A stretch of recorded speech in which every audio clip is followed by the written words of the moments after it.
Assalamualaikum warahmatullahi wabarakatuh. Alhamdulillahirabbil alamin wa bihi nasta'in wa 'ala umuri dunya waddin. Wassalatu wassalamu ala asyrofil anbiya'i wal mursalin sayyidina wa maulana Muhammadin wa ala alihi wa sahbihi wa barik wa sallim ajma'in.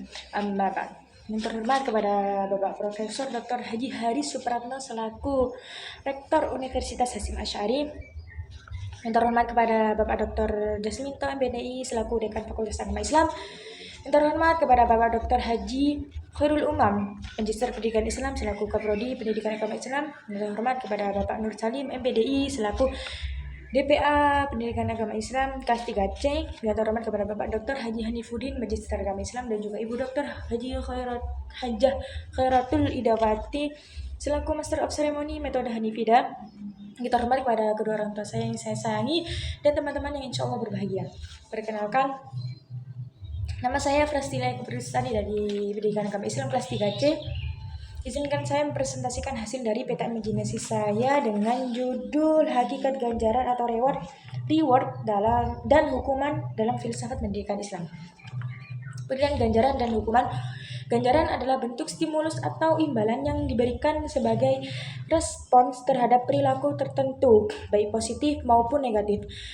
Dalam konteks pendidikan, ganjaran berfungsi untuk memotivasi siswa dan menguatkan perilaku baik, sedangkan hukuman diberikan sebagai konsekuensi atas pelanggaran. Menurut Kamus Besar Bahasa Indonesia atau KBBI, ganjaran dapat diartikan sebagai hadiah atau hukuman yang diberikan sebagai balasan atas jasa atau perbuatan. Ganjaran dapat berupa penghargaan, pujian, atau bentuk lain yang menyenangkan. Misalnya bentuk ganjaran dapat dibedakan menjadi beberapa kategori. Yang pertama ada pujian, yakni ucapan positif yang diberikan kepada individu seperti wah bagus sekali, kamu hebat ya, untuk meningkatkan motivasi belajar agar tetap semangat dalam belajar. Kode penghormatan dapat berupa penobatan atau pengakuan di depan teman-teman serta memberikan tanggung jawab khusus. Ketika ada hadiah, barang fisik yang diberikan sebagai penghargaan seperti alat tulis atau buku, permen, dan lainnya. Tanda penghargaan simbol atau sertifikat yang menandakan prestasi yang telah dicapai. Ganjaran ini bertujuan untuk memotivasi dan memperkuat perilaku positif. Dalil ganjaran dalam perspektif psikologis dan pendidikan Islam dapat dibagi menjadi dua kategori, yakni nakli dan juga akli. Dalil nakli, Al-Quran menyatakan bahwa setiap amal baik akan mendapatkan ganjaran seperti dalam surah Al-Baqarah ayat 261 yang menggambarkan pahala bagi orang yang bersedekah. Selanjutnya ada hadis Rasulullah SAW bersabda bahwa setiap amal baik akan dibalas dengan kebaikan yang berlipat ganda. Hadis riwayat Muslim. Selanjutnya ada dalil akli, logika dan akal. Ganjaran sebagai motivasi untuk perilaku positif dapat dipahami melalui prinsip psikologi, di mana penguatan positif meningkatkan kemungkinan terulangnya perilaku tersebut. Yang kedua ada teori pembelajaran. Dalam pendidikan, teori Skinner tentang penguatan menunjukkan bahwa perilaku yang diberi ganjaran cenderung akan diulangi, sejalan dengan ajaran Islam tentang pahala bagi amal baik. Di era global dan milenium, ganjaran memiliki peran dan fungsi penting dalam berbagai aspek termasuk pendidikan, motivasi, dan pengembangan masyarakat. Berikut ada peran dan juga fungsi. Yang pertama ada motivasi. Ganjaran berfungsi untuk memotivasi individu agar mencapai tujuan tertentu baik dalam konteks pendidikan maupun pekerjaan. Ini mengarah pada peningkatan produktivitas dan juga kinerja kita jika diberi ganjaran ya. Penguatan perilaku positif dalam pendidikan. Ganjaran digunakan untuk memperkuat perilaku baik siswa, mendorong mereka untuk terus belajar dan berpartisipasi aktif dalam kelas biar semangat diberi ganjaran. Pembangunan karakter. Ganjaran membantu dalam pembentukan karakter dan nilai-nilai moral yang sangat penting dalam konteks sosial dan budaya di era modern. pencapaian tujuan pembangunan. Dalam konteks tujuan pembangunan milenium atau MDGs, ganjaran dapat berperan dalam mencapai target-target pembangunan yang lebih luas, seperti pengurangan kemiskinan dan juga peningkatan pendidikan.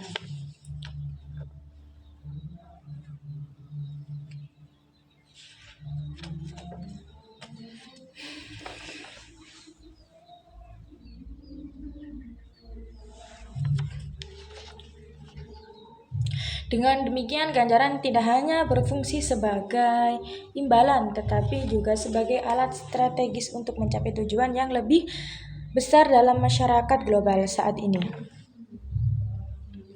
Selanjutnya ada pengertian hukuman. Hukuman adalah suatu tindakan yang diberikan untuk mengarahkan perilaku individu agar sesuai dengan norma yang berlaku.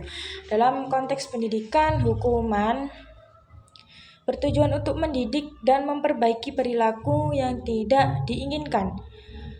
Menurut KBBI, hukuman diartikan sebagai siksaan yang dikenakan kepada pelanggar undang-undang. Secara psikologis, hukuman dapat menciptakan ketidaknyamanan yang mendorong individu untuk tidak mengulangi kesalahan. Hukuman harus dilaksanakan dengan bijaksana dan bertujuan untuk mendidik, bukan sekedar balas dendam. Pemberian hukuman dalam pendidikan Islam memiliki dasar dan juga detail yang penting untuk dipahami. Berikut ada tujuan edukatif.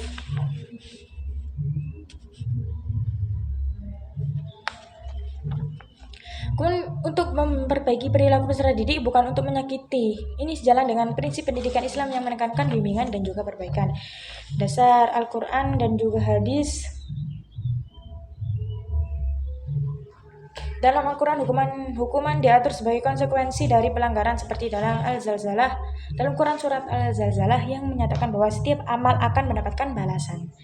Dalam hadis juga menekankan bahwa hukuman harus dilakukan setelah nasihat dan juga peringatan. Jadi nggak langsung dihukum gitu, harus melihat sebelum-sebelumnya.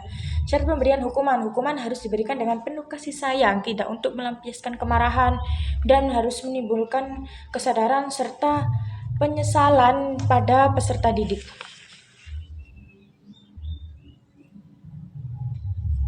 Tipe hukuman dalam pendidikan Islam, yakni hukuman dapat berupa takziran, hukuman yang ditentukan oleh guru atau orang tua. Biasanya dalam pondok itu ya ada takzirannya, dan harus proporsional dengan kesalahan yang dilakukan. Metode pemberian hukuman harus mempertimbangkan perbedaan individu dan situasi, serta tidak boleh bersifat merendahkan atau memalukan. Dengan demikian, hukuman dalam pendidikan Islam merupakan alat penting untuk mendidik dan membentuk karakter peserta didik sesuai dengan nilai-nilai Islam. Nilai-nilai Islam. Bentuk-bentuk hukuman dalam pendidikan Islam dapat dikategorikan sebagai berikut, yakni hukuman verbal, hukuman psikologis, hukuman edukatif, dan juga hukuman sosial. Hukuman verbal seperti memberikan nasihat atau teguran. Terus hukuman edukatif seperti mengharuskan siswa menghafal surah atau doa-doa tertentu gitu ya. Terus hukuman fisik ini ukubah 5 atau hukuman fisik yang sewajarnya, seperti ya pukulan ringan atau ya dijewer sedikit gitu, nggak sampai kayak gitu ya teman-teman, jangan ya, kasihan juga anaknya itu tertekan. Terus hukuman sosial ini memisahkan siswa dari kelompok teman sebaya untuk mendorong refleksi. Misalnya ada tawuran gitu, kita harus memisahkan gitu hukuman psikologis, model ukubah wa'izah yang bertujuan membuat siswa merasa malu dan jera atas kesalahan yang dilakukan. Biasanya ini masalahnya guru BK. Penting diingat bahwa hukuman harus bersifat mendidik dan tidak merusak mental peserta didik ya. Dasar pertimbangan dan prosedur implementasi hukuman dan ganjaran dalam pendidikan Islam meliputi beberapa aspek penting. Yang pertama ada dasar pertimbangan, tujuan edukatif, terus kesesuaian dengan kesalahan, dan juga keadilan dan proporsional. Sekian dari saya, kurang lebihnya mohon maaf yang sebesar-besarnya. Jangan pernah bosan ya teman-teman melihat video saya. Semoga bermanfaat bagi kita semuanya, termasuk saya dan juga yang menonton. Mohon maaf, lebih baik lelah sekarang daripada lelah di hari tua karena kita tidak tahu apa-apa. Terima kasih teman-teman. Assalamualaikum warahmatullahi wabarakatuh.